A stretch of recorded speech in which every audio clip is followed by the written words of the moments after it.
කාමද යාළුවනේ සාදරයෙන් පිළිගන්නවා DC vlogs එක.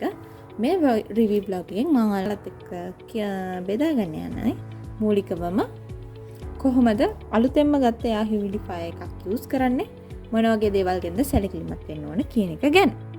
Air Humidifier එකක් මේක මම ගත්තේ දරාසගෙන්. මේකෙම වීඩියෝ මේ channel එකෙම වීඩියෝ එකක් ඇති 3-in-1 option එක සහ ඒ අදාළ details. මේ Air Humidifier එක ටිකක් size එකකින් පොඩි ඒ වගේම හොඳට ඕනම තැනක use කරන්න පුළුවන්. box එකේ හැමතැනම print කරලා තියෙනවා sounds තියෙනවද colors මොනවද ඊට පස්සේ පිළිපදින්න ඕන උපදෙස් මොනවද මේ හැම දෙයක්ම මේ box එකේ print කරලා තියෙනවා. ඉතින් අපි විවෘත කළම බලමු. මේ විදිහට polythene cover එක දාලා තමයි එන්නේ. ඉතින් මේ තමයි Air Humidifier එකේ look එක. මේ වගේ පුංචි හඩු හුරුබුටි අතට අහු වෙනවා. white color එක තමයි මම order කරේ. තව colors තුනකින් ඔයගොල්ලන්ට මේක buy කරන්න පුළුවන්. මේ තියෙන්නේ ඒ colors codes තුන මම අරගෙන තියෙන්නේ white glacier white coral pink එකයි mint green කියලා colors දෙකකටත් මේක ගන්න පුළුවන්. ඒක ඔයාලා order කරද්දි බලන්න. ඉතින් මේ Air Humidifier එකේ මුලින්ම මේ තියෙන්නේ on off switch එක. මේකෙන් තමයි modes මාරු කරන්නත් තියෙන්නේ. මේකේ තියෙන්නේ මෙම Air Humidifier එකේ තියෙන්නේ switch එක උඩ. එතකොට මෙන්න තියෙන polythene කොටස polythene එකක් වගේ දිලිසෙනවා. ඊයන් තුනි තහඩුවක් වගේ තමයි ඔයාලට පේන්නේ. හැබැයි මේකෙන් තමයි ස්ප්‍රේ වෙලා මීදුම වගේ හැදිලා ස්ප්‍රේ වෙන්නේ.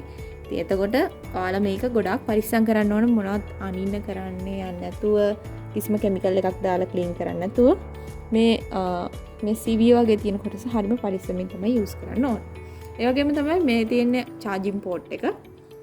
ඒකේ කේබල් එක මම හිතන්නේ මේක ඇතුලේ ඇති. ඔව්. මේ තමයි ඒකේ කේබල් එක charging port එක දැක්කම ඔයාලට දෙනවා micro port එකක් තියෙන්නේ C type නෙමෙයි. මේ වගේ ඒවට එන්නේ සාමාන්‍යයෙන් එහෙමනේ. ඒ වගේ තමයි මේ තියෙන්නේ instruction manual එක user manual එක. මේක English නුයි Chinese භාෂා දෙකෙන්ම තියෙනවා. ඔයාලට මේ user manual එක කිව්වහම මේ තියෙන ඔක්කොම details තියෙනවා. spray time එක ඊට පස්සේ product parameters, operation details, step presentation මේ හැම එකක්ම මේකෙන් බලා ගන්න පුළුවන්. දැන් මුලින්ම මේ වගේ Air Humidifier එකක් මිලදී ගත්තාම ඔයාලා මේකට මේ කප් එකට වතුර පුරවලා එක සැරේට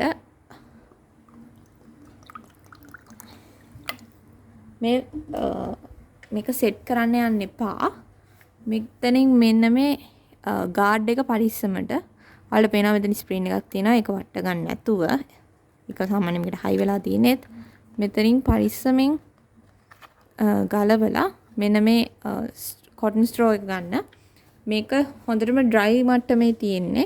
ඉතින් නිසා මේ වගේ ඒකෙම කෝප්පයට හරි නැත්නම් මේ වගේ පැත්තලි භාජනයකට හරි දාලා හොඳට මේ පිරිසිදු වතුරෙන් හොඳට පෙඟෙන්න අරින්න. ඒක පෙඟිලා ඉවරනහම මේ විදිහට සාමාන්‍යයෙන් වතුර බේරෙන මට්ටමට මේ විදිහට වතුර බිඳු වැටෙන විදිහ. මේ බටේ උඩට ගත්තාම මෙහෙම වතුර වැටෙනවා කියන්නේ සම්පූර්ණ මේක සම්තෘප්ත වෙන්නම කොටන් බටන් එකට ජලය උරාගෙන කියන එක. ඉතින් ඊට පස්සේ ඔයාලට පුළුවන් මෙන්න මේ ප්ලාස්ටික් කවර් එකට මේක සෙට් කරලා පරිස්සමෙන් මේ උඩ පළුදු වෙන්න නැතුව ඩැමේජ් වෙන්න නැතුව මේ හරියටම මෙන්න මේ විදිහට ඇතුළට දාලා මේ ගාඩ් එක ප්‍රෙස් කරන්න. ඊට පස්සේ හොඳටම ප්‍රෙස් වුණාට පස්සේ ඔයාලට පේනවා ඇති මෙතන තියෙනවා මේ සර්කිට් එක. ඒක ගැන සැලකිලිමත් වෙන්න. මොකද මේක කොච්චර සීල් වුණත් වතුර පෙරළුණොත් ලීක් වෙන්න පුළුවන්. එහෙම පොඩි රිස්ක් එකක් තියෙනවා. ඒක මම හිතන්නේ හැම Air Humidity මේ වගේ පොඩි Air Humidifiers වල තියෙන පොඩි ප්‍රශ්නයක්. ඉතින් මේ විදියට සෙට් කරාම මේක මෙහෙම ගැලවෙන්නේ නැහැ. හැබැයි පැත්තට පෙරළුනහම මේ අයිනෙන් වතුර වැටෙන්න පුළුවන්. ඉතින් මේ තියෙන්නේ මේ කලර්ස් එකෙන් වෙනස් වෙන එක බලන්න පුළුවන් මෙතනින් මේ පැත්තට තියන්න. ඊට පස්සේ මේ Air Humidifier එක වැඩ කරන්න අපිට ඕන වෙනවා power supply එකක්. ඉතින් ගොඩක් වෙලාවට මේ වගේ item එකක් අපි use කරන්නේ මේසයක් උඩ, කියන්නේ අපි study table එකක් නැත්නම් office table එකක් උඩ නිසා මේ වගේ power bank එකක් use කරන්න. මොකද එතකොට ඔයාලට ලොකු වල දිග වයර් එකක් ඕන වෙන්නේ නැහැ. හරිම comfortable, කියන්නේ user friendly.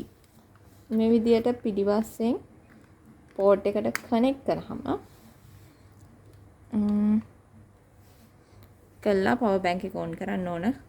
auto on වුණ නැත්තම් ඊපස්සේ මේ විදිය ඔයාලට පේන්නේ නැති light එකක් on වුණා. ගාවට මේ on off button එක press කරාම නිකම්ම වැඩ කරන්න පටන් ගන්නවා. මොකද අපි cotton straw එක හොඳට ජලයෙන් පොඟවලා ඒක සම්ප්‍රප්ත වෙන්න හොඳට ජලයේ dry ගතිය නැති වෙනකම් cotton straw එක අපි වතුරේ දාලා තිබ්බ නිසා. පස්සේ දැන් ඒකට තියෙන්නේ වතුර ඇදලා අරගෙන මේ විදිහට ස්ප්‍රේ කරන්න. ඒකම තමයි light blue color එකක් ඔයාලට පේනවා ඇති. මේකේ change වෙනවා යන්තම් light එක. කළුවර වෙලාවකදී නම් හොඳට බලා ගන්න පුළුවන්. හැබැයි මේක light නිවලා ඉන්න වෙලාවක ඔයාලට disturbing වගේ නේද? කියන්නේ රැට නිදා ගන්න මේ light එක වෙනස් වෙන එක කරදරයි නා. මේ බටන් එක press කරගෙන ඉන්න. එතකොට මේක දිගට ජල වාෂ්ප වගේ පිට වෙන මිදු වගේ පිට වෙනවා. හැබැයි ලයිට් එක නැහැ. ඊගාව මොඩ් එක තියෙන්නේ next button එක ආපහු මේ on off button එකම click කරාම තප්පරයකට තප්පරයක් නැවති මේ විදියට තප්පරයකටත් අඩු කාලයක් මේ විදියට නැවති ජල වාෂ්ප පිට වෙනවා. ඒත් ලයිට් එක තියෙනවනේ. ඒත් කරන් තියෙන මේ විදියට press කරන් ඉන්න ලයිට් එක off වෙනවා. කලින් මෝඩ් එකේදී ලයිට් එක off නොවී මේ මෝඩ් එකට එන්න පුළුවන්. ලයිට් එක on off කරන එක මැනුවලි, කියන්නේ අපි අදාළ මෝඩ් එකේදී ලයිට් එක on නම් දාගන්නත් නැත්නම් off කරන්නත් පුළුවන්. මේ විදිහට ආයි press කරන් හිටියහම අපහො ලයිට්ස් වැඩ කරනවා. මෝඩ් එක වෙනස් වෙන්නේ නැහැ. හැබැයි අපිට මේක off කරන්න ඕන නම් අපි සරයක් එවුවාම completely air humidifier එක off වෙනවා. මේ තියෙන එක ගැන තියෙන special ගොල්ලන් දීලා තියෙන manual එකේ note කරලා තියෙන details ටික මම හිතනවා ඔයාලා මේ details බලලා ඔයාලට අදාළ අවශ්‍ය දේවල් ටික ගත්තා කියලා. මට ලොකු ගාණක් වැය වුණේ නැහැ. මම කලින් වීඩියෝ එක දාලත් ඇති 2000 ගාණක් විතර ගියේ items 3කට. ඉතින් මේ වගේ option එකකින් මේ වගේ items 3ක් මිලදී ගන්නවා කියන එක ගොඩක් වටිනවා. අනිත් එක මේක ගොඩක් useful. මේ වගේ රස්නේ කාලෙට මේ දවස්වල ගොඩක් dry ඒ වගේ රස්නේ වැඩි. ඉතින් මේ වගේ air humidifier එකක් ඔයාලගේ ගෙදර තියාගන්න පුළුවන් නම් ඔයාලගේ කාමරය ඇතුලේ රස්නේ අඩු කරගන්න ගොඩක් උපකාරී වෙයි. ඉතින් මං හිතනවා ඔයාලා මේ වීඩියෝ එක යූස්ෆුල් වෙයි කියලා. ඉතින් නම් මගේ channel එක subscribe කරන්න, වීඩියෝ එක යාළුවොත් එක්ක share කරන්න.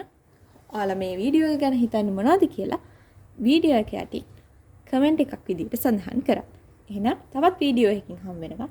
අදට DC vlogs වලින් මම යනවා. ඔයාලා හැමෝටම සුබ දවසක්.